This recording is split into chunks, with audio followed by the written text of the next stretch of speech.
guys, today we're going to do a video on how to get rid of landscape fabric and why landscape fabric is awful, and how to get rid of bindweed, which is a very invasive weed that will take over your bed and be very hard to get rid of. So right now we have the crew starting on this bed that was completely covered in bindweed.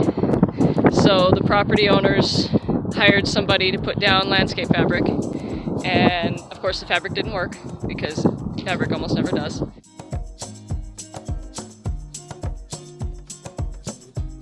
So now we're cleaning it up. And this right here is bindweed. This little bugger has arrow-shaped leaves, it has a morning glory type flower, and it has a root that will go forever and ever and ever. And if the root breaks, it just sends up more shoots. So if you don't get the entire root, it'll send up 4 or 5 or 6 more plants in different places.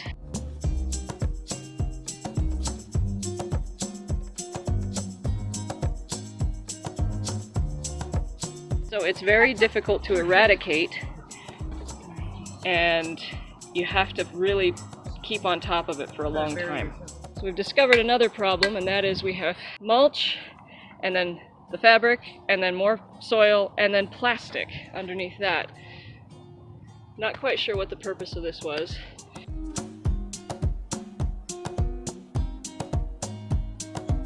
So the fabric was laid down in sheets, and this was the really thin, flimsy plastic fabric with holes in it, which weeds just grow right through. The fabric lifted, so it just looked like an awful mess. And so now we're trying to dig up the fabric so we can get rid of it. And it's of course falling apart as we do it because it's not firm material. They've got 2 kinds of fabric in here. But then again, you know. Yeah, this is actual fabric. It's still not going to work long term. Like here's a root that grew right through it. But yeah. And then they put, I don't know if they put soil on or if they just put bark mulch and it's decomposed.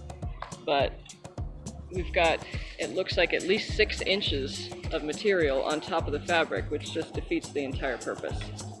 This is bindweed root right here. Right. So this is what was hiding underneath the landscape fabric, just waiting to emerge. Thousands of little shoots. So here's the bindweed top. Here's the top, and then here's the root. White with little nodes.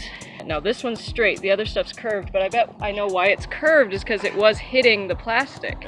And bindweed is another one, just like the Canada thistle, where one plant's connected to another plant and they feed each other on the roots. Wow. Yeah, it's this excellent little community situation. So this is where somebody pulled it up but didn't get the whole root. It's only got 2. I've seen it with 6 or 7. Oh, okay. And so yeah, you just keep following it and that bugger is going to keep going. Yeah, and this one's going off in a couple different directions here too. So that's always tricky. So in that case, you're going to have to choose one, break this one so it can get under this root without breaking that root from the tree. Right. There you go, you got it. Oh, and it splits here too. Nice. Yeah. This is why bindweed is so difficult to deal with. This is a bindweed root. I just followed it. This is 4 different directions, including the one I'm following.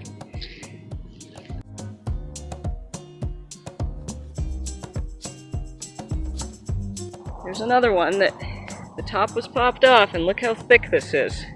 That's almost as wide as my finger. Wow. And it's woody. That's the other crazy thing. That one's woody. So you could actually follow that one for a while, I bet.